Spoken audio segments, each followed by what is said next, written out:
ये 4 फर्टिलाइज़र नींबू के पौधे में इतनी ज़्यादा नींबू की क्वांटिटी को बढ़ाएगा, फूल और फल आएँगे, नींबू का फूल झड़ेगा नहीं, प्लांट की ग्रोथ भी बहुत तेज़ होगी। तो ये कौन से फर्टिलाइज़र हैं और कौन सी केयर है जो हमें इस समय नींबू के पौधे पे करनी है, जिससे आने वाले समय पे पौधा नींबुओं से भर जाएगा, लद जाएगा। तो सबसे पहले मैं आपको इसकी केयर, रिपोर्टिंग, कटिंग, प्रूनिंग सब कुछ बताऊंगी। तो इसी समय आप वीडियो को लाइक कर दीजिए और आपको बहुत इन्फॉर्मेशन इस वीडियो से मिलने वाली है। तो चलिए फिर देरी ना करते हुए हम वीडियो को स्टार्ट करते हैं। हेलो एवरीवन, कैसे हैं आप सब लोग?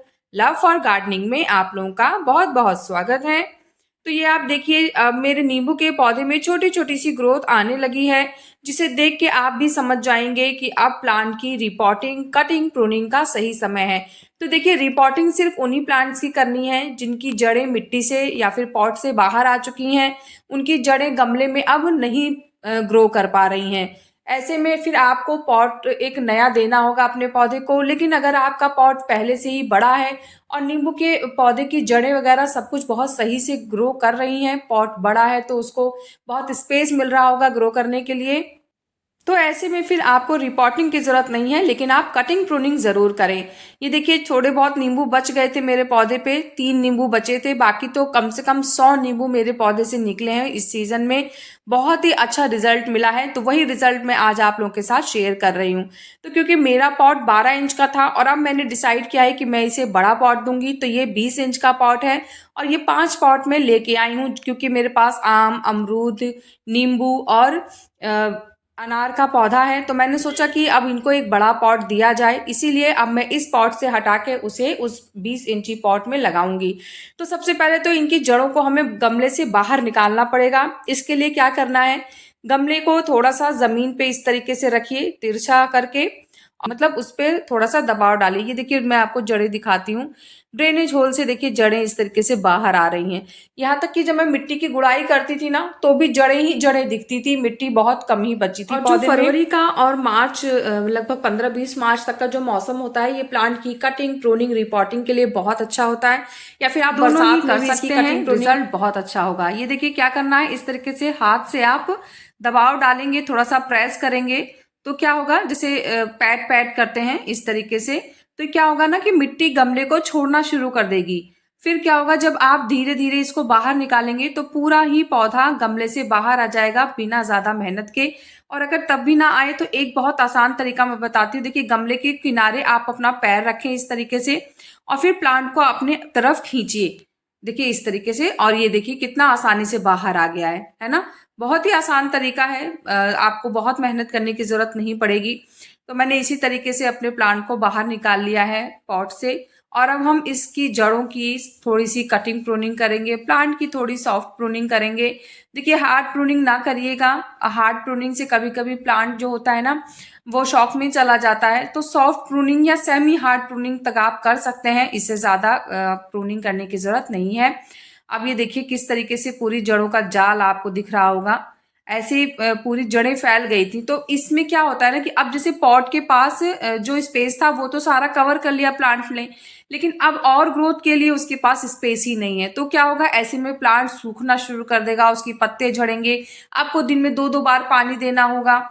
तो इस वजह से रिपोर्टिंग बहुत जरूरी होती है। और अब आइए, चलिए इसको कैसे रिपोर्ट करना है वो मैं आपको दिखाती हूँ। पहले मैं आपको पॉट दिखा देती हूँ। तो पॉट में सबसे जरूरी चीज क्या होता है कि ड्रेनेज होल को चेक करना, कि इसकी ड्रेनेज होल जो है वो प्रॉपर है कि नहीं है। तो मैंने चेक कर लिया है, वो एकदम ठीक है। और मैं मिट्टी के पॉट ज्यादा पसंद करती हूँ, इसीलिए मैं कोशिश करती हूँ मुझे मिट्टी का पॉट मिले तो ज्यादा बेटर है। बड़े में जो साइज होता है उसमें बहुत कम ही मिट्टी के पॉट मिल पाते हैं, सीमेंट के तो इजीली मिल जाते हैं, प्लास्टिक के भी मिल जाते हैं, पर मैंने तो काफी ढूंढा और मुझे 380 का पड़ा था। आप मुझे बताएं कि ये सस्ता है कि महंगा है, क्योंकि मुझे इतना आइडिया नहीं है और मैंने पहली बार इतना बड़ा पॉट खरीदा है, तो मैं नहीं जानती इसके प्राइस क्या है। और ये देखिए, मिट्टी मैंने इसमें डाल दी है। मिट्टी मैं हमेशा तैयार करके रखती हूँ, इसमें मैंने रेत मिलाया है, जो रेत मतलब जो नदियों के किनारे जो रेत मिलती है ना, सैंड, उसको मैंने मिक्स किया है नॉर्मल मिट्टी में। उससे क्या होता है ना कि मिट्टी काफ़ी भुरभुरी हो जाती है। तो आप इसमें 50% नॉर्मल गार्डन सॉइल लीजिए, जिसमें 30% आप इसमें सैंड मिलाइए और 20% इसमें वर्मी कंपोस्ट मिला दीजिए। फिर क्या होगा ना कि मिट्टी काफ़ी भुरभुरी होगी, तो जड़ें बहुत तेज़ी से फैलेंगी, और वर्मी कंपोस्ट से तो प्लांट की ऑल ओवर ग्रोथ बहुत अच्छी होती है। तो मैंने एक लेयर मिट्टी के ऊपर डाल दी है वर्मी कंपोस्ट की, और उसके बाद इसके ऊपर मैं थोड़ा सा फिर नॉर्मल मिट्टी जो होती है वो डालूंगी। तो लगभग 1 कटोरी मैंने इसमें वर्मी कंपोस्ट ली है, थोड़ी थोड़ी करके डाली है ताकि चारों तरफ अच्छे से फैल सके। ये देखिए इस तरीके से। और इसके बाद इसी के ऊपर नॉर्मल मिट्टी देखिए फैला दे रही हूँ। ये देखिए, अब हम यहाँ पे पहले अपना प्लांट रखेंगे, उसके बाद उसे जो जो फर्टिलाइजर देने हैं स्टेप बाय स्टेप वो फर्टिलाइजर देंगे। तो देखिए फर्टिलाइजर जो वर्मी कंपोस्ट हमने दिया था वो कवर हो गया है, और अब हम अपना प्लांट इसमें डालेंगे। लेकिन मैंने अभी इसकी रूट प्रूनिंग नहीं की है, तो पहले मैं इसकी रूट प्रूनिंग करूंगी, उसके बाद इसे पॉट में शिफ्ट करूंगी। तो पहले मैं यहाँ पे एक खुरपी ले रही हूँ, और खुरपी की मदद से अब मैं इन जड़ों को हटाऊंगी। मैंने लगभग यहाँ पे 40 से 50% तक की रूट सारी हटा दी थी, क्योंकि मैं चाहती थी कि ये जो सूख गई है ग्रोथ जड़ों की, जो एकदम ड्राई ड्राई सी दिख रही है, जाल से हो गए हैं, ये सब मैं हटा दूं ताकि प्लांट अपनी नई ग्रोथ स्टार्ट करे, नई नई जड़ें आए, और फिर पॉट बहुत जल्दी छोटा ना हो जाए। क्योंकि अगर मैंने ऐसे ही इसे बिना रूट प्रून किए डाल दिया तो फिर अगले साल इसकी जो जड़ें हैं वो बहुत ज्यादा फैल जाएंगी, और वापस से मुझे उसे एक फिर से रिपोर्ट करना होगा। मैं बड़ा पॉट उसे इसलिए दे रही हूँ ताकि हर साल मुझे उसे रिपोर्ट ना करना पड़े। तो इस साल जैसे मैंने रिपोर्ट करके इसे एक बड़ा पॉट दिया, तो अब मुझे कम से कम 2 साल तक इसे दोबारा से रिपोर्ट करने की जरूरत नहीं पड़ेगी। तो ये थोड़ा सा मेरे लिए इजी हो जाएगा, सिर्फ मुझे फर्टिलाइजर देने होंगे। तो देखिए इस तरीके से मैंने इसकी काफी जड़ें हटा दी हैं, और उसके बाद अब ये प्लांट हमारा रिपोर्टिंग के लिए तैयार है। तो पहले मैं क्या कर रही हूँ, मिट्टी तो मैंने ऑलरेडी डाल दी थी, और अब मैंने ये प्लांट से निकली है रख दिया है। फेंकना नहीं है, क्योंकि इसमें जड़ें होंगी, बहुत सारी जड़ें हमने हटाई हैं। तो इसकी जो जड़ें हैं उनको हमें हटा लेना है मिट्टी से, और उसके बाद हम इस मिट्टी का यूज करेंगे। देखिए ऊपर की तरफ भी जो मिट्टी जमी हुई है रूट में, मैं उसको भी खुरपी की मदद से हटा रही हूँ, ताकि ये जो सख्त जड़ें हैं ये भी हट जाएं, और वापस जो नई जड़ें आएंगी वो काफी सॉफ्ट होंगी, और वो काफी हेल्दी भी होंगी। तो इसीलिए इस तरीके से देखिए मैं थोड़ा थोड़ा करके मिट्टी को जड़ों से हटा रही हूँ, ताकि ये जड़ें भी बहुत तेजी से फैल पाए हमारे प्लांट में।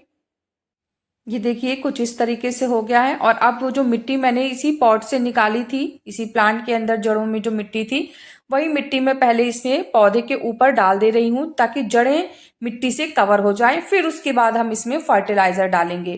तो थोड़ी ही मिट्टी का यूज कर रही हूँ मैं, बाकी मिट्टी बाद में यूज करूंगी। ये देखिए इस तरीके से हो गया है प्लांट, इस तरह दिख रहा है। अब यहाँ पे हम फर्टिलाइजर यूज करेंगे। तो सबसे पहले जो फर्टिलाइजर मैं ले रही हूँ ये है बोन मील।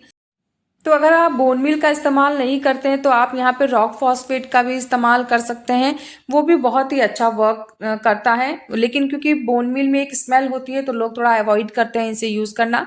तो मैंने यहाँ पे लगभग 2 बड़ा चम्मच बोन मील का इस्तेमाल किया है। दूसरे नंबर पे मैं यहाँ पे लकड़ी की राख का इस्तेमाल करने जा रही हूँ। तो जो लकड़ी की राख होती है ये भी बहुत फायदेमंद होती है। इसमें फंगीसाइड भी है ये एक तरीके का, और इसमें पोटाश भी होता है। तो दोनों ही चीज़ें प्लांट के लिए काफ़ी फायदेमंद है। 1 बड़ा चम्मच मैंने यहाँ पे लकड़ी की राख का इस्तेमाल किया है। अगर आपके पास गोबर की राख है, जैसे गोबर के जो उपले होते हैं उसकी राख है, तो आप उसका भी इस्तेमाल कर सकते हैं। इसके बाद फिर मैंने यहाँ पे 1 चम्मच एप्सम सॉल्ट का भी इस्तेमाल किया है। एप्सम सॉल्ट प्लांट को रिपोर्टिंग शॉक से बचाता है, साथ ही साथ ग्रोथ के लिए भी बहुत ही ज़्यादा फायदेमंद है। इससे प्लांट अपना खाना बहुत तेजी से बना पाता है। उसके बाद ये है ऑर्गेनिक पोटाश, और ये फूल फल सब्जी हर तरीके के पौधों के लिए बहुत फायदेमंद होता है। ज़्यादातर जो मेन रोल होता है ये वो इसी का है, क्योंकि ये पौधे में जो भी, अगर फूल का पौधा है तो फूल की क्वांटिटी बढ़ाएगा, फल का है या सब्जी का पौधा है तो ये फल और सब्जी की क्वांटिटी को बढ़ाएगा। इसलिए पोटाश बहुत ज़रूरी होता है फूल फल और सब्जी के पौधों के लिए। तो मैंने लगभग 1 मुट्ठी यहाँ पे पोटाश का इस्तेमाल किया है। जो फर्टिलाइजर हैं ये नींबू के प्लांट के लिए बहुत आवश्यक है। एक फर्टिलाइजर और बहुत ज़रूरी होता है जो कि है आयरन डस्ट, पर वो इस समय मेरे पास नहीं है, तो इसलिए जैसे ही मैं उसको खरीद के लाऊंगी फिर मैं उसे भी अपने प्लांट को दे दूंगी। तो आयरन डस्ट आपको पानी में मिक्स करके देना है। 1 लीटर पानी में आधा चम्मच, और अगर पौधा बड़ा है तो 1 चम्मच आपको घोल के देना है। लेकिन मेरे पास नहीं है तो मैं अभी फिलहाल नहीं दे रही हूँ। और उसके बाद मैंने क्या किया है ना, गोबर के खाद की एक लेयर डाल दी है फिर से इसके ऊपर।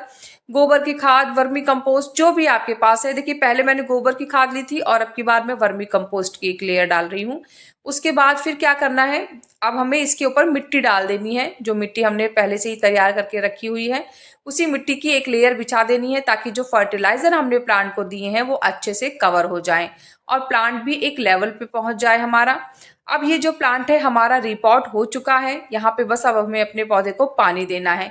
देखिए, अगर आप अभी नया नया प्लांट को रिपोर्ट करना सीख रहे हैं तो आप अपने पौधे को 2 दिन तक थोड़ी छांवदार जगह पे रखें। छांव मतलब ऐसा नहीं कि दिन भर छांव रहे, ऐसा पौधा जहाँ रखें, मतलब अपने ऐसे एरिया पे रखें जहाँ पे सुबह 11-12 बजे तक की ही धूप आए, उसके बाद फिर धूप ना आए।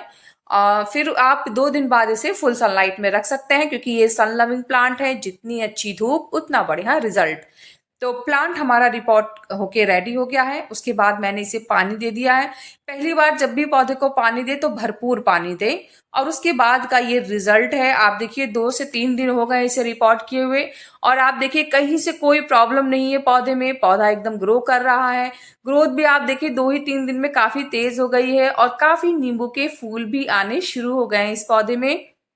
तो मैंने आपको कटिंग प्रूनिंग और रूट प्रूनिंग के बाद का जो रिजल्ट है वो भी दिखा दिया है। अब आप निश्चिंत होकर सेम इसी तरीके से जैसे जैसे मैंने अपने प्लांट को रिपोर्ट किया है, इसको फर्टिलाइजर दिया है, आप भी कर सकते हैं। पर हाँ, रिपोर्टिंग तभी करनी है जब उसे नीड हो। हमेशा ऐसे ही रिपोर्टिंग नहीं की जाती है।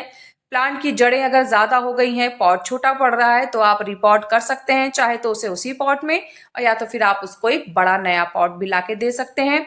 और बाकी पौधे को फुल सनलाइट में रखना है। इसमें देखिए कोई ऐसे खास इंसेक्ट नहीं लगते हैं, लेकिन फिर भी अगर आपको लगता है कि इंसेक्ट हैं तो आप नीम ऑयल का स्प्रे हफ्ते में एक बार कर सकते हैं।